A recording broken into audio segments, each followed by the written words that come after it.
Pay attention to this security camera footage. September 22, 2023. Underground parking garage, downtown Seattle. The camera is positioned at the entrance gate, angled toward rows of concrete pillars painted industrial gray. The timestamp reads 11:47 p.m. A black Mercedes E-Class pulls through the gate, headlights cutting through the dim fluorescent lighting. The driver's side door opens. A woman exits. Dark hair pulled back, late 20s, leather jacket over a white blouse, jeans, ankle boots. She locks the car with a chirp, adjusts her purse strap over her shoulder, starts walking toward the elevator bank at the far end of the garage. Her stride is confident, unhurried. Then she stops, turns her head, looks back toward the entrance.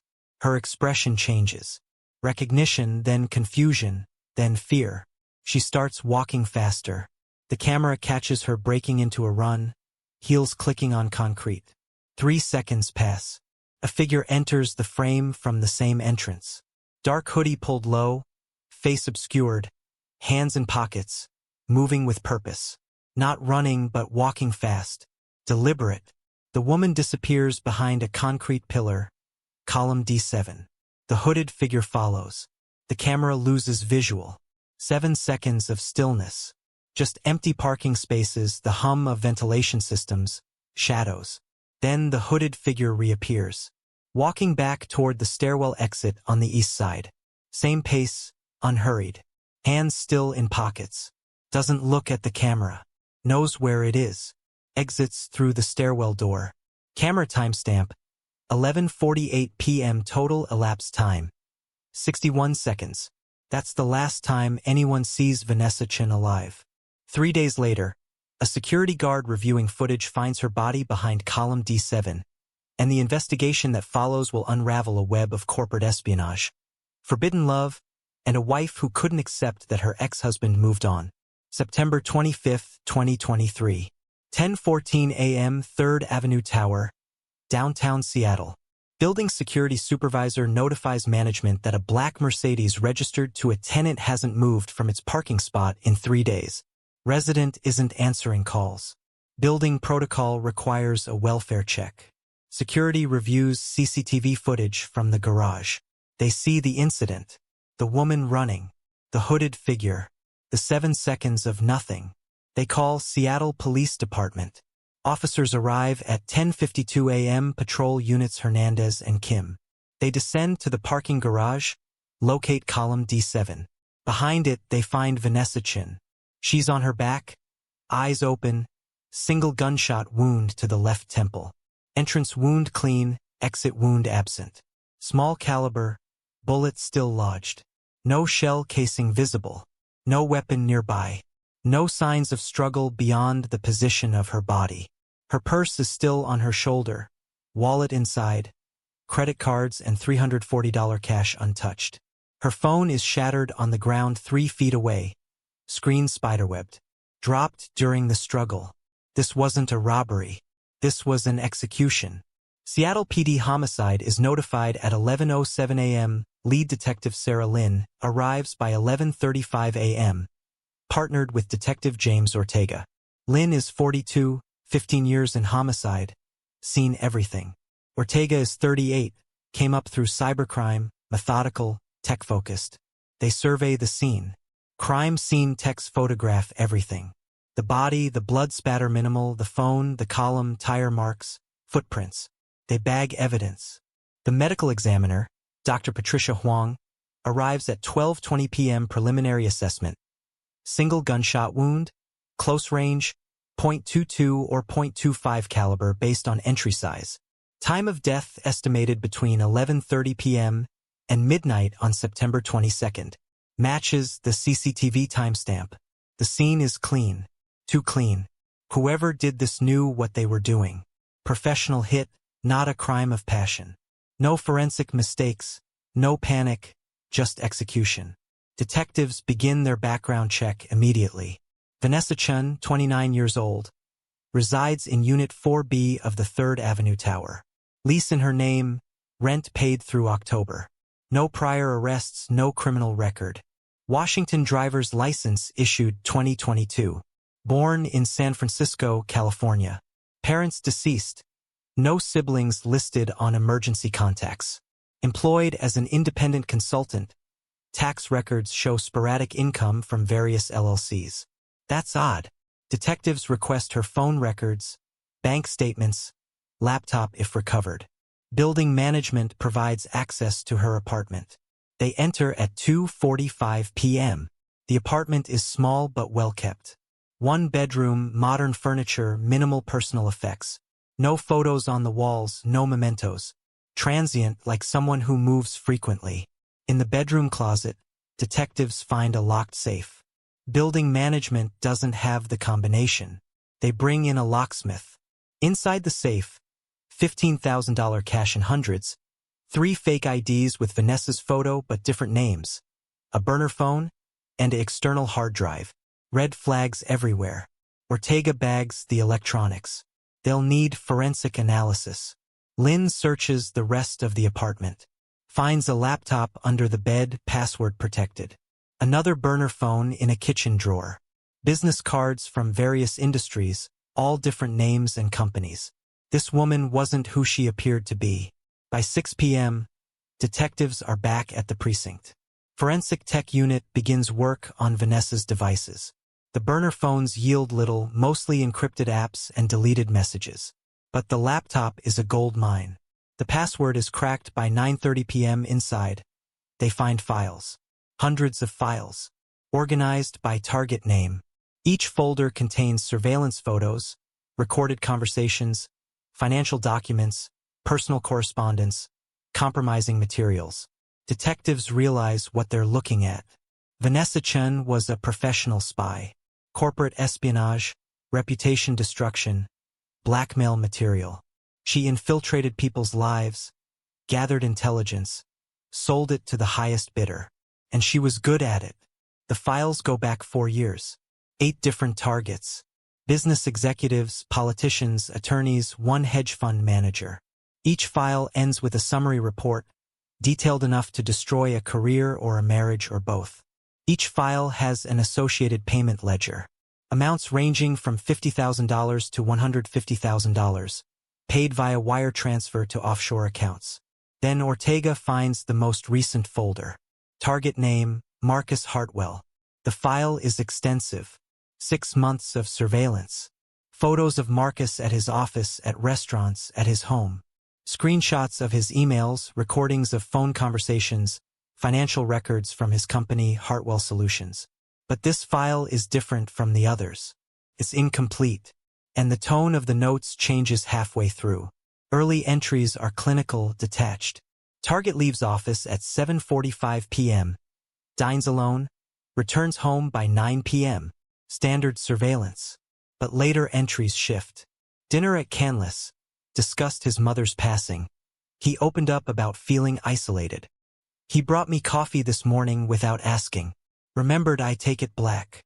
I'm starting to understand why he built this company. It's not about money for him. The detectives notice it. The spy fell for the target. They dig deeper into the Marcus Hartwell file. Find a video recording dated September 15, 2023. Audio from a restaurant. Canlis, upscale Seattle dining. They play it. Vanessa's voice, shaking. I need to tell you something. I wasn't honest with you. About who I am. Why I approached you. Marcus's voice. Confused. What are you talking about? Vanessa. I was hired. 6 months ago. Someone paid me to get close to you, to gather information, to find anything that could destroy your reputation. Silence. Then Marcus. You're joking. Vanessa. I wish I was. I've been documenting everything. Your business, your finances, your private conversations. I was supposed to use it against you. Marcus. Who hired you? Vanessa. I don't know. I worked through a middleman. But whoever it was, they wanted you ruined. They were targeting your campaign, your political plans.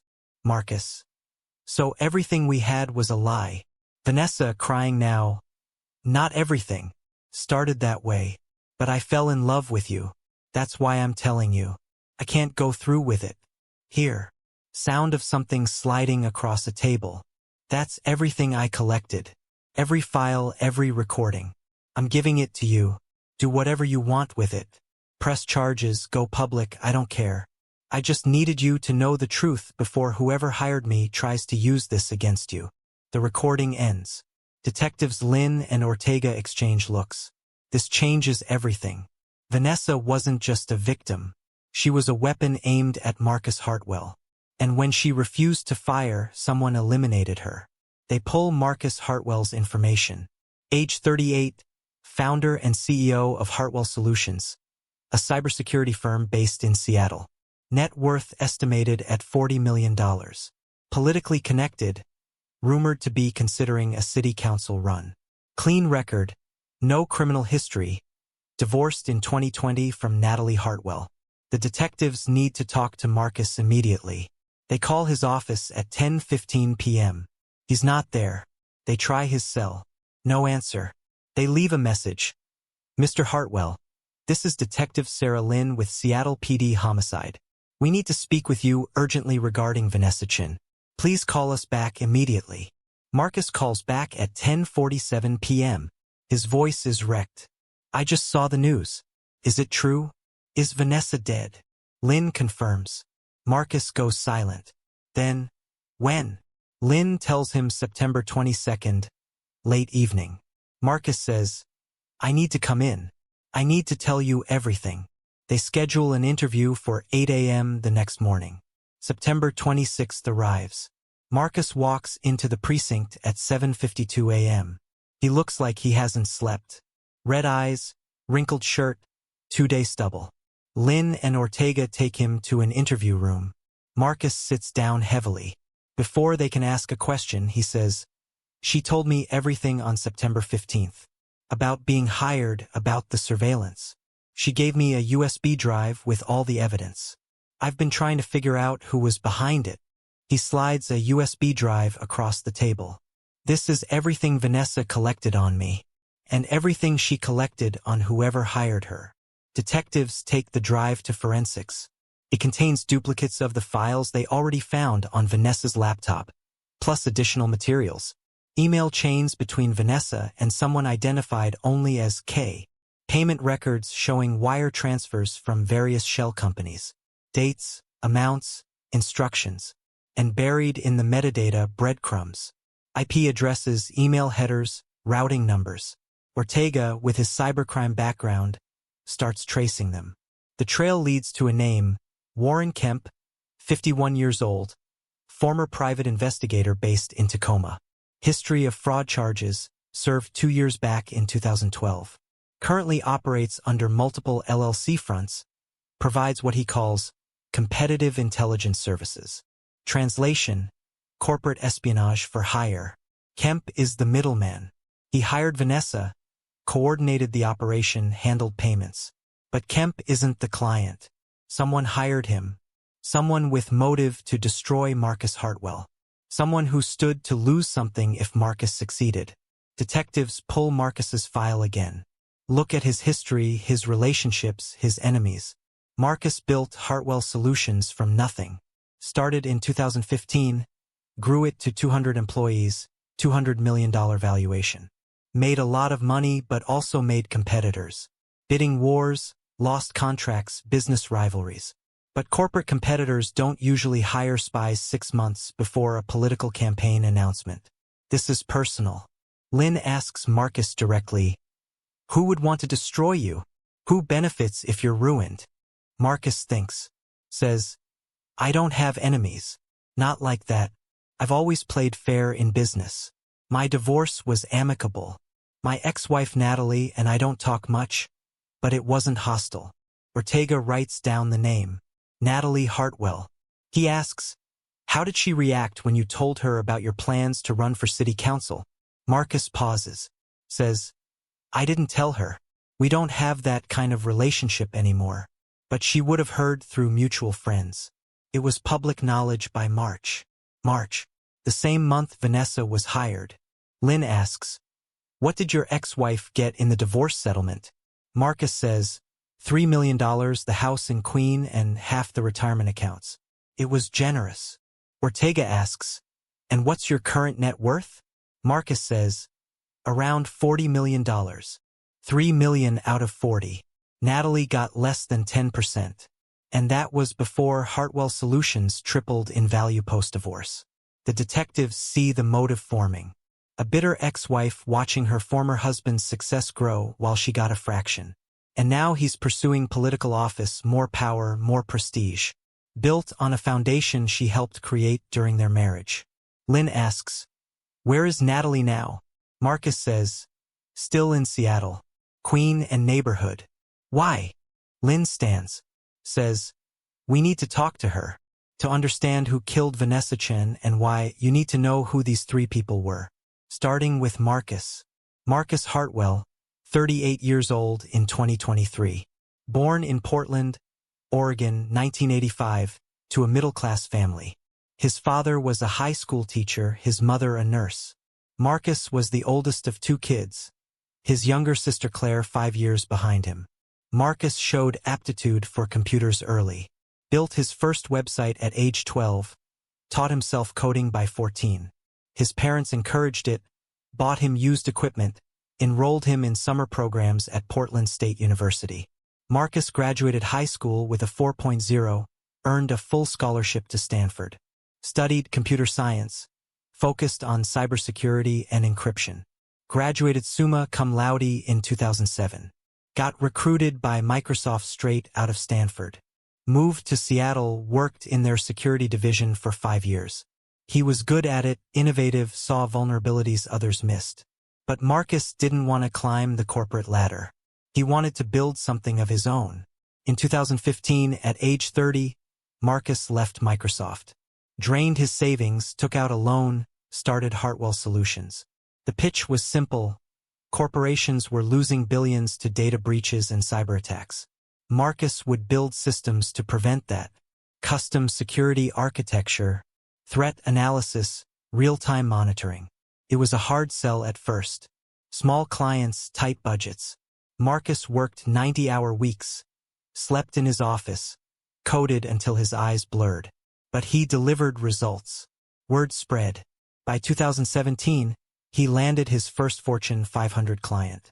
By 2019, Hartwell Solutions had 50 employees and $10 million in annual revenue. By 2023, 200 employees, $200 million valuation. Marcus became a millionaire several times over. But success came with sacrifice. Marcus married young at 26 in 2011. Met his wife Natalie in Seattle through mutual friends. She was 25, worked in marketing for a boutique firm. Ambitious, sharp, beautiful. They dated. For a year, got engaged. Married at a small ceremony on Bainbridge Island. The first few years were good. They were building lives together, both focused on careers. But as Hartwell Solutions grew, Marcus's time evaporated. 16-hour days, constant travel, late-night calls with clients. Natalie supported him initially.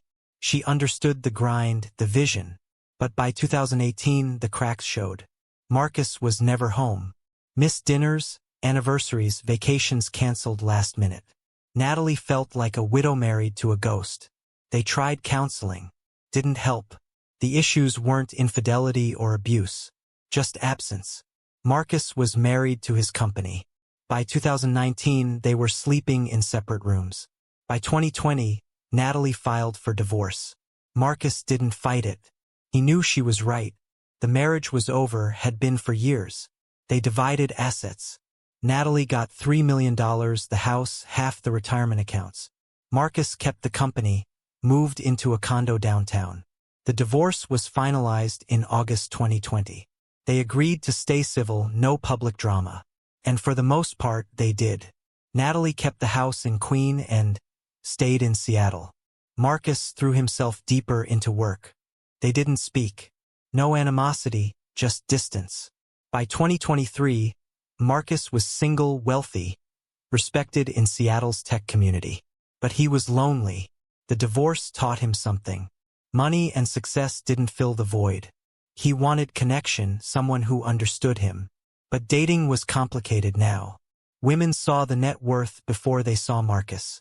He couldn't tell if they liked him or his portfolio, so he was cautious, guarded. Went on a few dates, nothing serious. Then in March 2023 he met Vanessa. Or rather, she engineered their meeting. But Marcus didn't know that. To him, Vanessa was different. She didn't fawn over his success, didn't ask about his company's valuation. She listened when he talked, asked thoughtful questions, challenged his ideas. She made him laugh. For the first time since the divorce, Marcus felt something real. He fell for her. Hard. And he had no idea she was being paid to destroy him. The second person you need to know is Vanessa Chin. Born March 7, 1994, in San Francisco, California. Only child to immigrant parents David and Linda Chin. David came from Taiwan in the 1980s, Linda from Hong Kong in the 1990s. They met in San Francisco, married in 1992, had Vanessa 2 years later. David and Linda ran a small restaurant in the Sunset District. Long hours, thin margins, barely scraping by.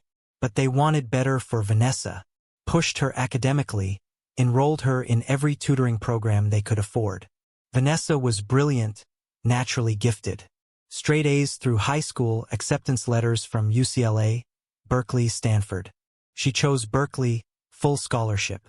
Majored in psychology, minored in journalism.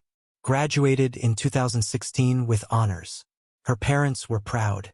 Their daughter, the first in the family to finish college. But the job market was brutal. Vanessa sent out 200 applications. Got 3 interviews. No offers. She took temp work, administrative assistant jobs, unpaid internships. Lived in a studio apartment in Oakland. Survived on ramen and student debt. By 2018, Vanessa was desperate. $80,000 in loans, minimum wage jobs, no career prospects. Her parents' restaurant was struggling. She couldn't help them, couldn't help herself. Then she met Warren Kemp. Through a contact from a temp job. Kemp was a fixer, operated in gray legal zones. Corporate intelligence, competitor research, reputation management. He saw potential in Vanessa. She was smart, attractive, adaptable. Could be whoever a target needed her to be. Kemp offered her a job. Not on paper, nothing traceable. Contract work, cash payments, discretion required. Vanessa hesitated. But Kemp quoted a number, $50,000 for one job, 2 months of work. Vanessa said yes. Her first assignment in 2019. Infiltrate the life of a hedge fund manager in San Jose. Pose as a financial analyst, get hired at his firm, document evidence of insider trading. Vanessa studied the role, created a fake resume, aced the interview. Got hired. Spent 3 months gathering emails, recordings, trading records. Delivered everything to Kemp.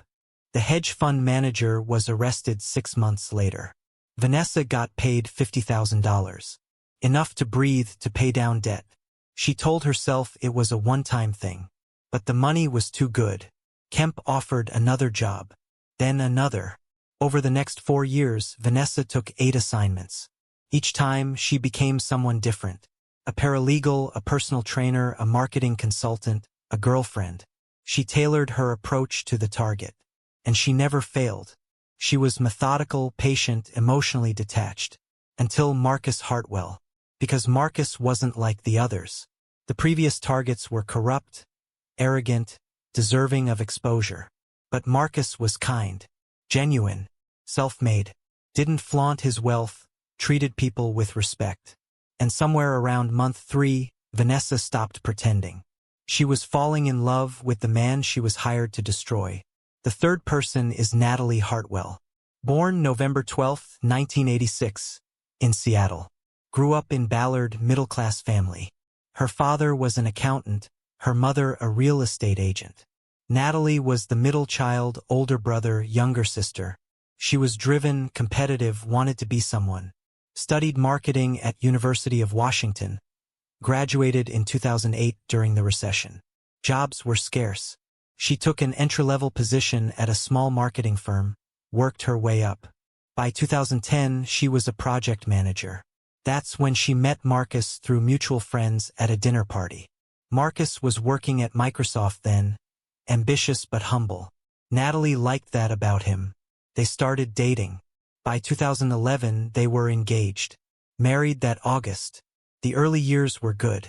Natalie supported Marcus's decision to leave Microsoft to start his own company. She believed in him, encouraged the risk. When money was tight, she took on extra freelance work to help with bills. When Marcus worked 90-hour weeks, she managed their household, their social life, their future. She told herself it was temporary. Once Hartwell Solutions took off, they'd have time together. But it never happened. The more successful Marcus became, the less present he was. Natalie felt like furniture in her own marriage. She tried to talk to him about it. Marcus promised to cut back, to prioritize them. But he never did. The company always came first. By 2018, Natalie was resentful. She'd sacrificed her own career to support his. Turned down job offers, declined promotions that required relocation. She'd played the role of the supportive wife while Marcus built an empire. And now she was invisible. The divorce in 2020 felt like theft. Natalie got $3 million, the house, some retirement accounts. Marcus kept Hartwell Solutions. At the time, the company was valued at $50 million. Natalie's lawyer argued she deserved more, that she contributed to Marcus's success during the marriage. But the prenuptial agreement was clear. The company Marcus started was his. Natalie walked away feeling cheated. $3 million sounds like a lot, but compared to Marcus's $40 million net worth, she got scraps. And then Hartwell Solutions exploded in value post-divorce. $200 million valuation by 2023. Marcus's personal wealth quadrupled. Natalie watched from the sidelines. Saw his face in business magazines, heard his name at charity events, watched him become a Seattle icon. It burned. Because Natalie knew the truth. Marcus built Hartwell Solutions on the foundation she helped create. She was there in the beginning, supporting him, believing in him. And now he had everything while she had a fraction. Natalie told herself to let it go. She had money, a beautiful house, freedom. But the resentment festered. Then in early 2023, Natalie heard through mutual friends that Marcus was considering a city council run. Politics. More power, more prestige, more success. Built on the life they created together. Natalie couldn't stand it. So she made a decision. If Marcus wanted to be a public figure, she'd make sure he never got there. She'd destroy his reputation, ruin his political ambitions, take away the one thing she couldn't have. She contacted a former colleague who worked in corporate intelligence. Asked if they knew anyone who could handle a sensitive situation. They gave her Warren Kemp's number. Natalie called in February 2023. Explained what she wanted. Kemp quoted $150,000. Natalie liquidated investments, accessed a trust fund. Wired the money in March. Kemp hired Vanessa Chin. And Natalie waited for Marcus's world to collapse. But Vanessa fell in love. Confessed everything. Handed Marcus the evidence. And Natalie's plan disintegrated. Worse, now Marcus had proof someone hired Vanessa. If he traced it back to Natalie, she'd face criminal charges, civil lawsuits, public humiliation. Everything she tried to avoid. So Natalie made a second call to Kemp. September 15th, the same day Vanessa confessed. Natalie told Kemp the operation was compromised. Asked what it would cost to make the problem disappear. Kemp understood. Quoted $100,000. Natalie wired it that night. 7 days later, Vanessa Chun was dead. And Natalie thought she was safe. March 2023. Vanessa receives the assignment. Warren Kemp calls her on March 3rd, uses the encrypted app they always use. Says he has a new client, new target. High profile, good payout. Vanessa asks the details. Kemp sends her a file. Target, Marcus Hartwell, 38, CEO of Hartwell Solutions, Seattle-based cybersecurity firm. Net worth $40 million. Recently divorced, no children, politically connected. The client wants dirt. Anything compromising. Financial improprieties, sexual misconduct, substance abuse, fabricated if necessary. Timeline, 6 months. Deadline, mid-September, right before Marcus's expected campaign announcement for Seattle City Council. Payment: $75,000 upfront, $75,000 upon completion. Vanessa reads the file, studies Marcus's photo. He's handsome, confident but not arrogant. She's done this 8 times before. This is just another job. She accepts. Kemp wires the first payment on March 5th. Vanessa begins her research. She spends 2 weeks learning everything about Marcus Hartwell. His company, his habits, his interests. She reads every interview he's given, watches conference presentations, studies his social media. Marcus is careful online, doesn't overshare. But patterns emerge. He runs every morning at Volunteer Park, 6:30 a.m., rain or shine. Lunches at the same cafe near his office, Pike Place Chowder, usually orders the salmon bisque. Attends networking events, charity galas, Seattle tech meetups. He's a creature of routine. Vanessa needs an organic introduction. Can't be obvious, can't seem calculated. She decides on a charity gala. Seattle Tech for Education, annual fundraiser, March 18th at the Fairmont Olympic Hotel. Marcus is a major donor, always attends. Vanessa volunteers through a temp agency, gets assigned to the registration desk. She arrives early, 5 p.m., wearing a navy dress, professional but elegant. Hair down, minimal makeup. She wants to be memorable but not distracting. Marcus arrives at 6:47 p.m. Vanessa watches him enter. He's taller than she expected. Athletic build, gray suit tailored perfectly. He signs in, makes small talk with the volunteer next to Vanessa. He's polite, genuine. Vanessa doesn't approach him yet. She waits. During the silent auction at 8:15 p.m., Vanessa positions herself near a sculpture Marcus is examining. A bronze piece, abstract, titled Ascension. Marcus studies it, tilts his head. Vanessa steps closer. Says, I think it's supposed to represent ambition. Or maybe hubris. Hard to tell. Marcus turns, smiles. I was thinking the same thing. Either someone climbing toward greatness or about to fall. They talk for 7 minutes. Vanessa is charming, intelligent, not overeager. She mentions she works in tech PR, a lie she's used before. Says she just moved to Seattle from San Francisco. Loves the city so far. Marcus asks what brought her here. Vanessa says she wanted a change. Something new. Marcus nods, understands that feeling. He doesn't ask for her number. Vanessa doesn't push. She planted the seed. That's enough. 3 days later, March 21st, Vanessa engineers a second meeting. She's done her homework. Knows Marcus grabs coffee every Wednesday at Slate Coffee Roasters, 10 a.m. She's there at 9:50 a.m., laptop open, working on a fake marketing proposal. Marcus walks in at 10:03 a.m., orders an Americano. Turns to find a seat. Sees Vanessa. Recognition crosses his face.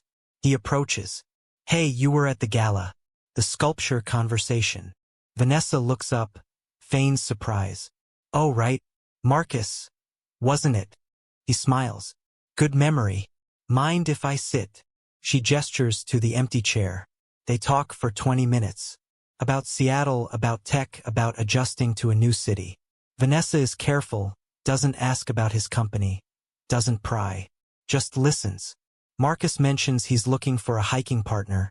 Most of his friends are too busy. Vanessa says she loves hiking, hasn't explored the trails here yet. Marcus offers to show her Rattlesnake Ledge that weekend. Vanessa agrees.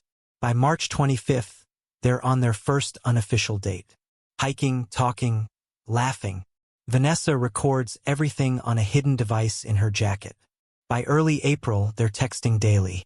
Marcus asks her to dinner. April 10th, they go to Canlis. Vanessa wears a black dress, lets Marcus order wine. He's nervous, charming. Tells her about building Hartwell Solutions, the struggles, the victories. Vanessa asks thoughtful questions, shows genuine interest. At least it seems genuine. She's good at this. By April 30th, Marcus asks if she wants to be exclusive. Vanessa says yes. They're officially dating. Vanessa has full access now. May and June pass in a blur of infiltration.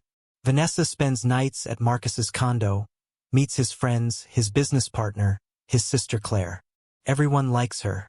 She's intelligent, kind, fits seamlessly into Marcus's life. Vanessa documents everything. When Marcus leaves his laptop open, she screenshots financial records. When he takes business calls, she records the conversations. She photographs contracts, emails, client lists. Everything goes into her encrypted files. She's building a dossier. But something is changing. Vanessa finds herself enjoying time with Marcus. Really enjoying it. He's not like the previous targets. He's not corrupt or arrogant. He's kind. Remembers she doesn't like cilantro. Surprises her with her favorite wine. He talks about his values, about using success to help others. He's building a foundation to provide cybersecurity training to underserved communities. He wants to run for city council not for power, but to make Seattle better. And Vanessa starts feeling something unfamiliar. Guilt. By July, the guilt becomes unbearable. Vanessa receives a message from Kemp on July 15th. The client wants an update. Vanessa sends her compiled evidence. Financial records, emails, recordings. But privately, she knows it's weak. Everything is benign, taken out of context. Nothing truly damaging. Kemp responds within an hour. Says it's not enough. The client wants something bigger. Sexual misconduct allegations, fabricated testimony from a fake employee, evidence of financial crimes. Create it if necessary. Vanessa stares at the message. She's never manufactured evidence this extensively before. And for the first time, she doesn't want to. Because she's in love with Marcus. Actually in love. Not pretending anymore. Vanessa makes a decision. She stops documenting. Stops reporting to Kemp. She ignores his messages. Doesn't respond to check-ins. She knows this violates her contract. Knows there will be consequences. But she can't destroy Marcus. Not anymore. August arrives. Marcus is seriously considering the city council run. He confides in Vanessa over dinner on August 8th. Says he's nervous, unsure if he's ready for public scrutiny. Vanessa encourages him. Says he'd be amazing, that Seattle needs someone like him. And she means it. She's no longer playing a role. She's just Vanessa. In love with Marcus. Wanting him to succeed. But Warren Kemp isn't letting this go. On August 22nd, he messages again. More aggressive this time. Reminds Vanessa she was paid $75,000 upfront. The client wants results. If Vanessa doesn't deliver by September 15th, there will be consequences. Legal action, breach of contract, exposure of her previous jobs. Vanessa panics. She's trapped. If she completes the assignment, she destroys the man she loves. If she doesn't, Kemp will destroy her. And possibly Marcus anyway, using the evidence she already collected.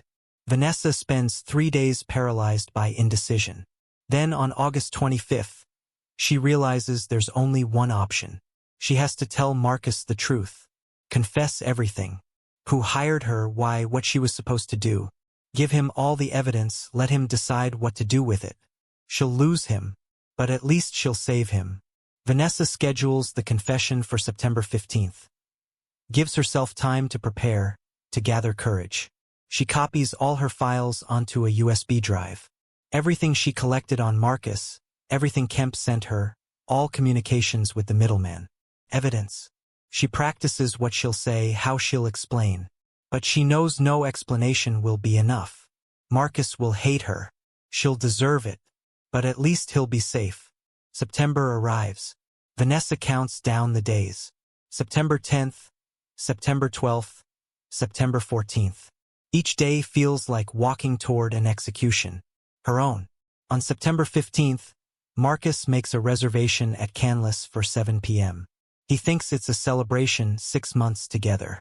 Vanessa knows it's a goodbye. September 15th, 2023.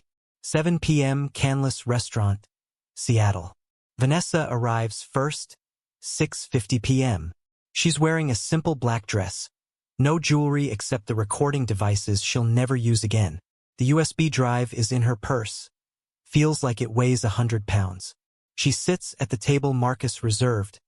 Overlooks Lake Union through floor-to-ceiling windows. The sunset is beautiful. She barely sees it. Marcus arrives at 7:03 p.m. smiles when he sees her, kisses her cheek, sits down, orders wine, a bottle of Pinot Noir they both love. He's happy, relaxed, talks about work, about his sister visiting next week, about finalizing his decision to run for city council. Vanessa barely hears him. Her heart is pounding, throat tight. They order appetizers. Vanessa doesn't touch hers. Marcus notices, asks if she's okay. Vanessa takes a breath, says, "I need to tell you something, and you're going to hate me." Marcus's smile fades. "What's wrong?" Vanessa looks at him, memorizes his face. This is the last time he'll look at her without disgust. She says, "I wasn't honest with you about who I am, why I approached you." Marcus leans forward, confused. "What are you talking about?" Vanessa's hands are shaking. "I was hired 6 months ago. Someone paid me to get close to you, to gather information, to find anything that could destroy your reputation." Silence. Marcus stares at her. "You're joking." Vanessa shakes her head. "I wish I was. I've been documenting everything. Your business, your finances, your private conversations. I was supposed to use it against you, to ruin your campaign before it started." Marcus leans back, face draining of color. "Who hired you?" Vanessa says, "I don't know. I worked through a middleman, someone named Kemp. But whoever it was, they wanted you destroyed. They paid me $75,000 up front. Promised another $75,000 when I delivered." Marcus's jaw tightens. "So everything we had, everything, was a lie." Vanessa's eyes fill with tears. "Not everything started that way. I was playing a role, building trust, gathering evidence. But I fell in love with you. That's why I'm telling you. I can't go through with it." She reaches into her purse, pulls out the USB drive, slides it across the table. "This is everything I collected. Every file, every recording, every communication with the middleman. I'm giving it to you. Do whatever you want with it. Press charges, go public, I don't care. I just needed you to know the truth before whoever hired me tries to use this against you."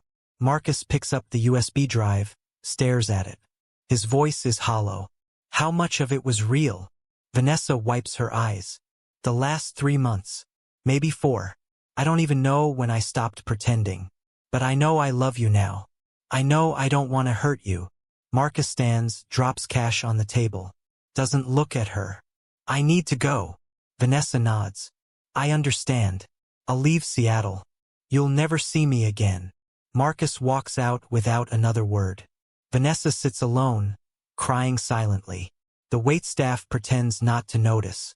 She leaves 20 minutes later, drives back to her apartment, knows she's lost him, but at least he's safe. What Vanessa doesn't know is that Warren Kemp has been monitoring her remotely. He installed spyware on her devices months ago, standard protocol for assignments. He sees her communications, tracks her location, monitors her activity. When Vanessa stopped reporting in July, Kemp noticed. When she went silent in August, he suspected. On September 15th, Kemp intercepts a text Vanessa sent to an old friend from Berkeley. "I told him everything. It's over." Kemp realizes immediately. Vanessa has confessed. The operation is blown. This is catastrophic. Vanessa has evidence linking Kemp to corporate espionage, fraud, conspiracy. If Marcus investigates, if he goes to the police, it traces back to Kemp. And if Kemp goes down, he'll take the client with him. Kemp calls the client at 9:37 p.m. The client is Natalie Hartwell, though Kemp only knows her as Client 7. She answers on the second ring. Kemp says, "We have a problem." The operative confessed to the target. The operation is compromised. Natalie's voice goes cold. "What does that mean?" Kemp explains. Vanessa told Marcus everything. Gave him evidence. Marcus now knows someone hired her to destroy him. If Marcus traces the payments, if he digs into the shell companies, it could lead back to Natalie. Natalie panics. If Marcus finds out she hired Vanessa, it proves premeditation. Malicious intent. Marcus could sue her. Press criminal charges for conspiracy, harassment, fraud. Worse, if Marcus goes public with this during his campaign, Natalie becomes the story. The bitter ex-wife who hired a spy, social pariah, financial ruin, legal consequences. Natalie's mind races. She asks Kemp, "Can you fix this?" Kemp understands what she's asking. Says, "That's a different service, different price." Natalie doesn't hesitate. "How much?" Kemp says, 100,000. Natalie agrees immediately. "Do it. Make sure she can't talk." Kemp says he'll handle it. Needs 24 hours to arrange. Natalie wires the money at 10:15 p.m., uses the same offshore account structure as before. Thinks she's covering her tracks. Doesn't realize she's creating a paper trail detectives will follow directly to her. Kemp subcontracts the job immediately. Calls a contact in Seattle. Someone who handles wet work. Carlos Mendez, 34, career criminal, 3 prior assault charges. Suspected in 2 unsolved murders. Mendez works for cash. Doesn't ask questions. Kemp sends him Vanessa's information. Photo, address, car description, daily routine. Offers $50,000 for a clean job. Make it look random, no connection to the client. Mendez accepts. He begins surveillance on September 16th. September 16th through September 21st. Vanessa doesn't know she's being watched. She's heartbroken, packing to leave Seattle. Plans to move to Portland, maybe San Francisco. Start over. She assumes Marcus hates her, will never speak to her again. But on September 19th, Marcus calls. Vanessa answers, surprised. His voice is strained. "I need more information. To track down who hired you." Vanessa's heart leaps. He's not calling to reconcile, but at least he's calling. She agrees to meet. September 20th, they meet at a cafe in Capitol Hill. It's awkward, tense. Marcus shows Vanessa what he's found on the USB drive. He's traced the payment routes, identified shell companies, pulled IP addresses. He's a cybersecurity expert. This is what he does. Together, they piece together clues. The payments came from a Seattle bank, routed through an LLC registered in Delaware. Marcus starts pulling strings, has contacts in banking and tech. Can request financial records, trace routing numbers. Vanessa warns him to be careful. "Whoever hired me is clearly willing to go to extreme lengths.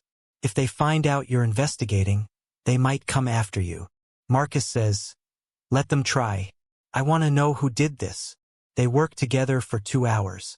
By the end, Marcus has narrowed the suspect list. Someone in Seattle, someone with financial resources, someone with motive to destroy his political ambitions. He asks Vanessa if Kemp ever mentioned the client. Vanessa says no, it was always anonymous. But she offers to reach out to Kemp, try to extract information. Marcus tells her not to, says it's too dangerous. They part ways. Vanessa feels a flicker of hope. Maybe they can rebuild trust. Maybe this ends okay. But Carlos Mendez has been watching. He's tracked Vanessa for 5 days now. Knows her routine. Knows she lives alone in the 3rd Avenue tower. Knows the building's security is minimal. Knows the parking garage has limited camera coverage. Mendez plans the hit for September 22nd. Late night, minimal witnesses. He positions himself near the parking garage entrance at 11:30 p.m. waits. Vanessa comes home at 11:46 p.m. from dinner with a friend. She's tired, distracted, thinking about Marcus. Doesn't notice Mendez following her on foot as she enters the garage. Doesn't see him until it's too late. September 22nd, 11:47 p.m. Vanessa parks her Mercedes. Locks the car. Heads toward the elevator. Then she hears footsteps. Heavy, deliberate. She glances back. Sees Mendez in the dark hoodie. Something in his posture triggers alarm. She runs. Mendez follows. Vanessa reaches for her phone. Fumbling. Mendez is faster. Catches up behind column D7. Vanessa fights. Scratches his face. Kicks. Mendez pulls a 9mm with a suppressor. Fires once. Clean shot to the temple. Vanessa drops. Dead before she hits the concrete. Mendez checks for a pulse. Confirms the kill. Then walks calmly to the stairwell. Exits. Total time, 61 seconds. Professional, efficient. No witnesses. The CCTV footage captures most of it. Just not his face. Mendez reports back to Kemp within an hour. Job done, target eliminated. Kemp confirms the payment. Then Kemp calls Natalie. Says, "The problem has been handled." Natalie exhales. Asks, "You're sure?" Kemp says yes. Vanessa Chun won't be talking to anyone. Natalie hangs up. Thinks she's safe. Thinks she's protected. Doesn't realize she just signed her own arrest warrant. Because Marcus Hartwell isn't stupid. And detectives Sarah Lynn and James Ortega are very, very good at their jobs. Within 3 days, they'll have Vanessa's body.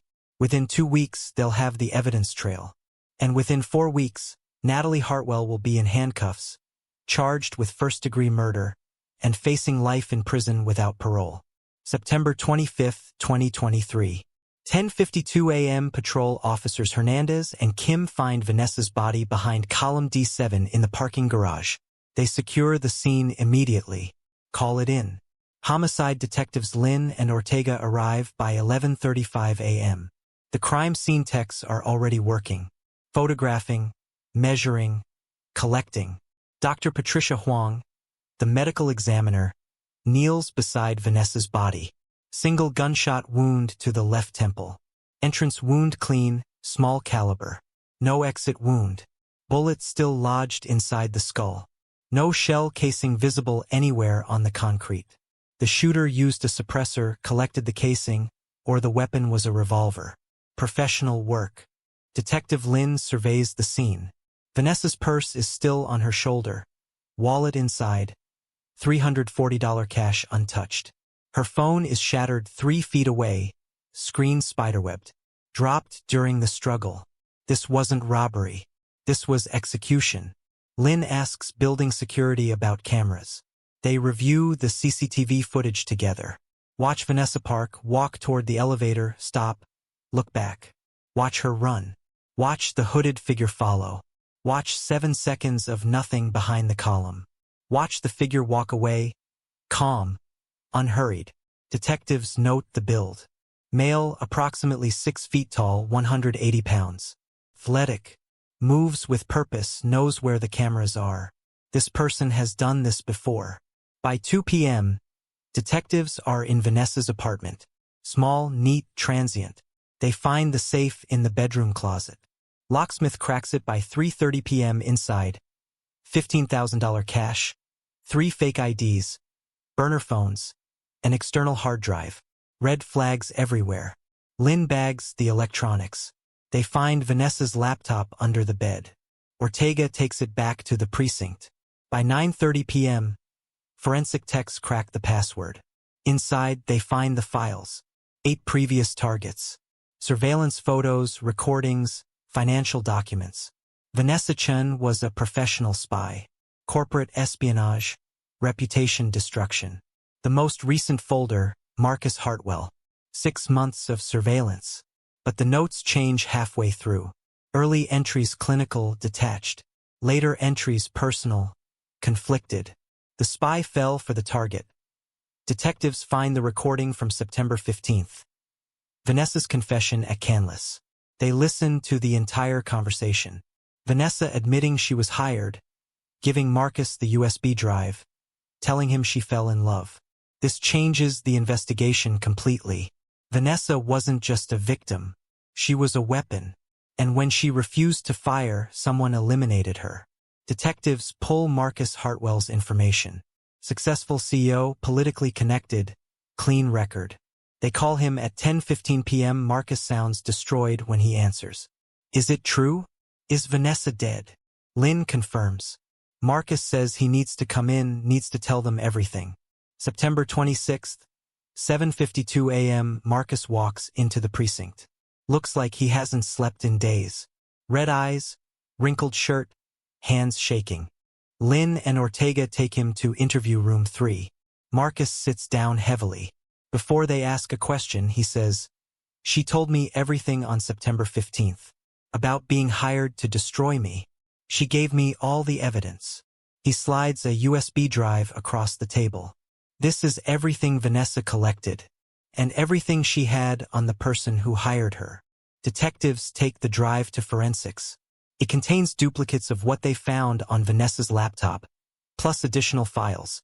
Email chains with someone identified as K, payment records, wire transfers, shell companies, and buried in the metadata breadcrumbs. IP addresses, email headers, routing numbers. Detective Ortega, with his cybercrime background, starts tracing. Works through the night. By September 27th, he has a name. Warren Kemp, 51 years old, Tacoma-based. Former private investigator, served 2 years for fraud back in 2012. Currently operates multiple LLC fronts. Provides what he calls competitive intelligence services. Corporate espionage for hire. Kemp is the middleman. He hired Vanessa, coordinated the operation, handled payments. But Kemp isn't the client. Someone hired him. Someone with motive to destroy Marcus Hartwell. September 28th. Detectives obtain a warrant for Kemp's known addresses. They hit his apartment in Tacoma at 6 a.m. Kemp isn't there. But they find a storage unit receipt in his desk drawer. Storage facility in South Tacoma. They obtain a second warrant. Arrive at the facility at 11 a.m., Unit 217. Bolt cutters through the lock. Inside, they find filing cabinets. Dozens of case files. Each one a target. Names, photos, surveillance reports, payment records. Marcus Hartwell's file is thick. Includes the original contract, communications with Vanessa, progress reports, and payment records showing wire transfers from a client coded as Client 7. Detectives photograph everything. Seize the files. Back at the precinct, Ortega starts tracing Client 7's payments. The money came from a Seattle bank, First National, routed through a shell company called Cascade Consulting LLC. Shell company registered in Delaware, another layer of LLCs behind it. Classic money laundering structure. But Ortega is patient. He works with the forensic accountants, pulls bank records, traces every transaction. Finds a mistake in the chain. One transfer included metadata, an email address linked to the account. The email belongs to a personal account. Natalie.Hartwell.2186@gmail.com. Ortega runs the name. Natalie Hartwell, 37 years old. Divorced from Marcus Hartwell in 2020. Lives in Queen and Seattle.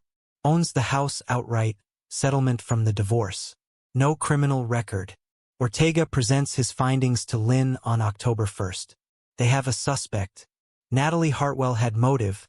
Marcus's ex-wife watching him succeed while she got a fraction in the divorce. Marcus was planning a city council run, more power, more prestige. Natalie couldn't accept it. She had means $150,000 paid to Kemp in March 2023 to hire Vanessa. And she had opportunity, another $100,000 paid on September 15th, the same day Vanessa confessed. The timing is damning. Natalie paid Kemp hours after learning Vanessa had flipped. The payment wasn't to stop the operation. It was to eliminate Vanessa permanently. But they need to find the actual shooter. Detectives review the parking garage footage again. Analyze the hooded figure. Height, build, gait. They send the footage to Gang Unit, Organized Crime, Vice. Ask if anyone recognizes the movement pattern. On October 3rd, they get a hit. Detective Maria Santos from Organized Crime says the build and movement match Carlos Mendez. 34, career criminal. 3 prior arrests for assault. Suspected in 2 unsolved murders. Known to work as hired muscle, usually for drug dealers. But he's been branching out, taking contract work. Santos provides Mendez's last known address, phone number, known associates. Detectives start surveillance on Mendez. Follow him for 3 days. On October 6th, they obtain a warrant for his phone records. The records show contact with Warren Kemp. Multiple calls and texts between September 15th and September 22nd. And a $50,000 deposit into Mendez's account on September 21st, the day before Vanessa's murder. Detectives have enough. On October 8th, they move to arrest Mendez. He's at his apartment in White Center. SWAT team breaches at 5 a.m. Mendez tries to run. Doesn't make it 5 steps. Officers tackle him, cuff him. Search warrant executed on the apartment. They find a 9mm handgun in a shoebox under the bed. Mendez claims it's for protection. Detectives seize it for ballistics testing. October 9th. Ballistics results come back. The 9mm is a match. The bullet that killed Vanessa Chun was fired from Carlos Mendez's gun. Mendez is charged with first-degree murder. His public defender advises him to cooperate. Mendez lawyers up properly, hires a private attorney with money he claims is from construction work. But detectives have leverage. Mendez's phone contains everything. Photos of Vanessa's building, surveillance notes, texts with Kemp coordinating the hit. The evidence is overwhelming. Mendez's attorney negotiates. Mendez will testify that Kemp hired him, that Kemp mentioned a client wanted someone eliminated. In exchange, prosecution recommends 25 years instead of life. Mendez agrees. Signs a cooperation agreement on October 12th. Now detectives need Kemp. They've been looking for him since September 28th. He disappeared after they raided his storage unit. On October 10th, they get a tip. Kemp's car spotted at a motel in Everett. Detectives move fast. Arrive at the motel by 3 p.m. room 214. They knock. Kemp answers. Sees the badges, tries to close the door. Detective Lynn wedges her foot in. Warren Kemp, you're under arrest for conspiracy to commit murder. Kemp doesn't resist. He's been expecting this. They take him to Seattle PD. Interview room 2. Kemp's attorney arrives within an hour. High-priced, sharp, advises Kemp to say nothing. But detectives lay out what they have. The storage unit files, the payment records, the phone logs with Mendez's testimony. Kemp is facing life in prison for conspiracy to commit murder. Unless he cooperates. Kemp's attorney asks what cooperation looks like. Prosecutors offer a deal. Kemp testifies against Client 7, provides all records, details the entire operation. In exchange, 30 years instead of life, possibility of parole after 20. Kemp considers it. Realizes he's done either way. Agrees to cooperate. On October 14th, Kemp gives his statement. Client 7 is Natalie Hartwell. She contacted him in February 2023, wanted Marcus Hartwell's reputation destroyed. Paid $150,000 upfront. Kemp hired Vanessa Chin. Operation ran smoothly until September 15th. Natalie called him that night, panicked. Said the operative had confessed to Marcus. Asked what it would cost to make the problem disappear. Kemp quoted $100,000. Natalie wired it immediately. Kemp hired Mendez to kill Vanessa Chin. It's all documented. Emails, wire transfers, recorded phone calls. Kemp kept everything as insurance. October 15th. Detectives have enough to arrest Natalie Hartwell. They coordinate with the prosecutor's office. Obtain a warrant. Detectives Lynn and Ortega, along with 4 uniformed officers, arrive at Natalie's house in Queen and at 7 a.m. They ring the doorbell. Natalie answers in a silk robe, coffee in hand. Confused. Lynn shows the badge. Natalie Hartwell, you're under arrest for first-degree murder, conspiracy to commit murder, and fraud. Natalie's face goes white. What? There's been a mistake. Ortega reads her rights while Lynn cuffs her. Natalie keeps saying it's a mistake. She didn't do anything. She wants her attorney. They take her to the precinct. Process her. Fingerprints, mugshot, personal effects seized. Natalie's attorney, Linda Vasquez, arrives by 9 a.m. high-powered defense attorney. Expensive. Natalie posts $2 million bail by noon. Walks out free, for now. But the case against her is solid. Financial records prove she paid Kemp $250,000 total. Phone records show multiple calls on September 15th and 16th. Kemp's testimony links her directly to Vanessa's murder. The trial is set for March 2024. March 11, 2024. King County Superior Court, Seattle. The trial of Natalie Hartwell begins. The courtroom is packed. Media, spectators, true crime enthusiasts. Natalie sits at the defense table in a navy suit, hair styled perfectly, face impassive. Her attorney, Linda Vasquez, is confident, prepared. The prosecution is led by Michael Tran, Senior Deputy Prosecutor, 15 years of experience, 87% conviction rate. Judge Patricia Morrison presides, no nonsense, runs a tight courtroom. Jury selection took 2 weeks. 12 jurors, for alternates. Mix of ages, backgrounds, professions. Sequestered for the duration. Tran's opening statement is methodical. Lays out the timeline. February 2023. Natalie Hartwell hires Warren Kemp to destroy her ex-husband Marcus's reputation. Kemp hires Vanessa Chin. Vanessa infiltrates Marcus's life for 6 months.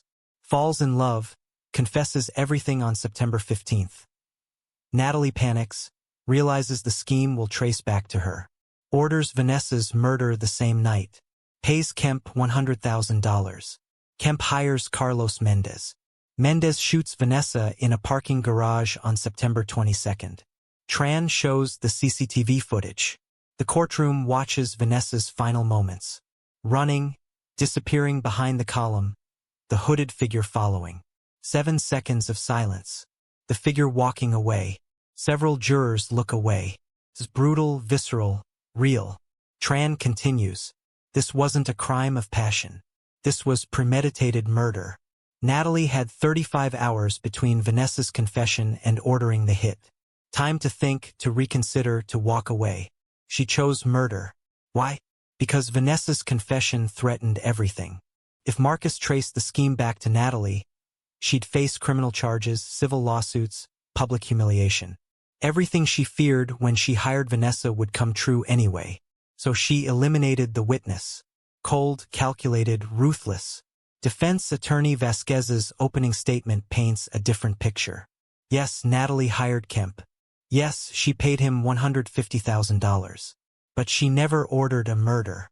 She hired Kemp to conduct opposition research, legal but unethical. When she learned Vanessa had confessed, Natalie paid Kemp to shut down the operation, not escalate it. The $100,000 was a cancellation fee, a payoff to ensure Kemp destroyed all evidence. Natalie had no idea Kemp would hire a killer. She's a victim of Kemp's criminal enterprise. The prosecution must prove beyond reasonable doubt that Natalie specifically ordered Vanessa's murder. And they can't. The trial proceeds. Prosecution calls witnesses systematically. Detective Sarah Lynn testifies about finding Vanessa's body. The investigation, tracing the evidence. Detective James Ortega testifies about the digital forensics, tracing payments, identifying Kemp and Mendez. Warren Kemp takes the stand on March 18th. He's in an orange jumpsuit, shackled. Looks older than 51, prison has aged him. Kemp testifies under oath. Describes how Natalie contacted him in February 2023, wanted Marcus Hartwell destroyed. Paid $150,000 upfront. Kemp hired Vanessa Chen, coordinated the operation. On September 15th, Natalie called him. Frantic. Said Vanessa had confessed to Marcus. Asked how much it would cost to handle the problem. Kemp understood. Quoted $100,000. Natalie wired it within hours. Kemp's testimony is calm, detailed, damning. Vasquez cross-examines. Points out Kemp is a convicted felon, a liar, a criminal. He's testifying to reduce his sentence. His word can't be trusted. Kemp admits he's cooperating for a deal. But he has documentation. Emails, wire transfers, phone records. Everything corroborates his testimony. Vasquez can't shake him. Carlos Mendez testifies on March 20th. Also in orange, also shackled. Testifies that Kemp hired him on September 16th. Offered $50,000 to eliminate Vanessa Chin. Mendez followed her for 6 days, planned the hit. Executed it on September 22nd. Clean, professional. Mendez's testimony is mechanical, no remorse. He's a hired gun, did what he was paid to do. Vasquez cross-examines. Points out Mendez never met Natalie, never spoke to her. He only dealt with Kemp. Mendez confirms. But the prosecution has already established the chain. Natalie paid Kemp. Kemp paid Mendez. Natalie pulled the trigger by proxy. Forensic accountant Sandra Liu testifies on March 22nd. Walks the jury through the financial records. Shows the wire transfers from Natalie's personal account to Cascade Consulting LLC, then to Kemp's offshore accounts. $150,000 on March 8, 2023. Another $100,000 on September 15, 11:42 p.m., just hours after Vanessa's confession. The timing is damning. Lou explains money laundering structures, how Natalie tried to hide the payments. But the trail is clear. The prosecution rests on March 25 after 11 days of testimony. The case is overwhelming. Motive means opportunity, documentation, witness testimony, financial records. Everything points to Natalie. Defense begins on March 26. Vasquez calls character witnesses. Friends, neighbors, former colleagues. They testify Natalie is kind, generous, nonviolent, would never hurt anyone. The testimonies are sincere but irrelevant. Nice people commit murder too. Vasquez calls a financial expert who argues the $100,000 payment could have been for shutting down the operation, not ordering a hit.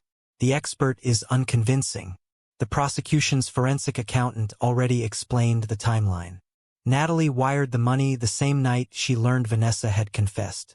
Panic, not planning. On March 28, Natalie takes the stand. Risky move. But Vasquez believes the jury needs to hear from her. Natalie is poised, controlled, wearing a cream blouse, minimal makeup. Looks sympathetic. Vasquez questions her gently. Natalie admits she hired Kemp, admits she paid him $150,000. Says she was angry about Marcus's success, made a terrible decision, but insists she never wanted anyone dead. The $100,000 payment was to stop the operation, not continue it. She was horrified when she learned Vanessa had confessed, wanted to end everything immediately, paid Kemp to destroy the evidence, make the problem go away. She thought handle the problem meant erase the files, not kill someone. She never explicitly said to murder Vanessa. Prosecutor Tran cross-examines. He's surgical. Asks Natalie why she paid Kemp $100,000 on September 15 specifically.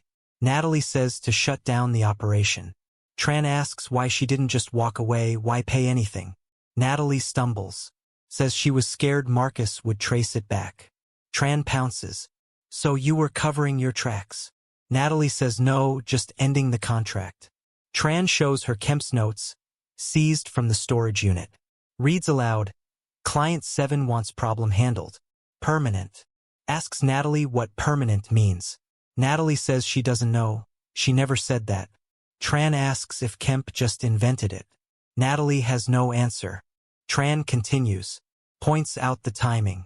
Vanessa confessed at 7:30 p.m. Natalie called Kemp at 9:37 p.m., wired $100,000 at 11:42 p.m. Vanessa was dead 7 days later. Asks Natalie if that's coincidence. Natalie insists it is. Tran asks why Natalie didn't contact police if Vanessa had evidence of a crime. Why didn't she warn Marcus if she was truly scared? Natalie says she was confused, panicked, made bad decisions. Tran's final question, did you order Warren Kemp to kill Vanessa Chen? Natalie says no.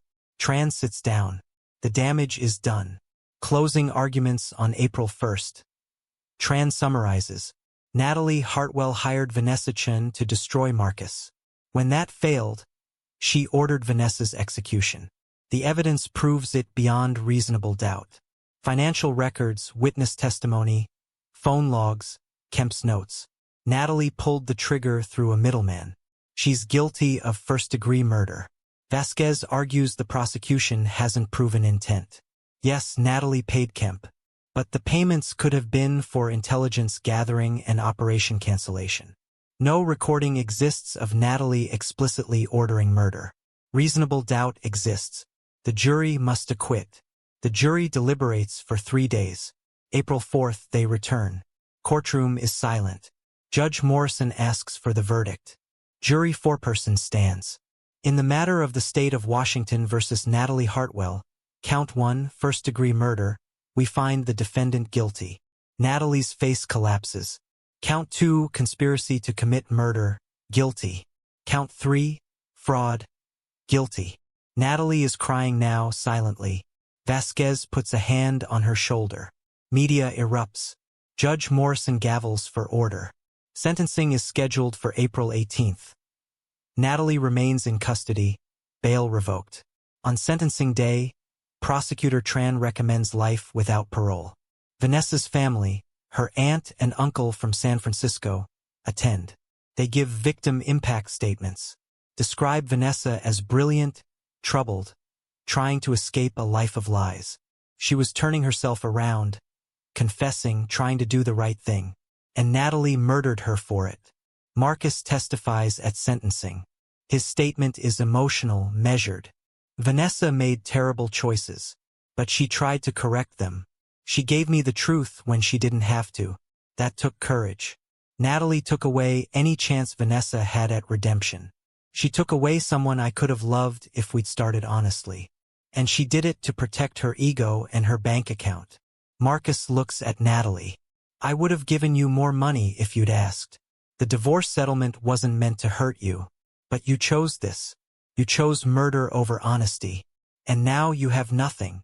Judge Morrison sentences Natalie to life in prison without possibility of parole. Under Washington's Slayer statute, Natalie is barred from inheriting anything from Marcus, though they're divorced. She also forfeits the $3 million divorce settlement to cover restitution and legal costs. Natalie is led away in handcuffs. Appeals are filed. All denied within a year. Aftermath.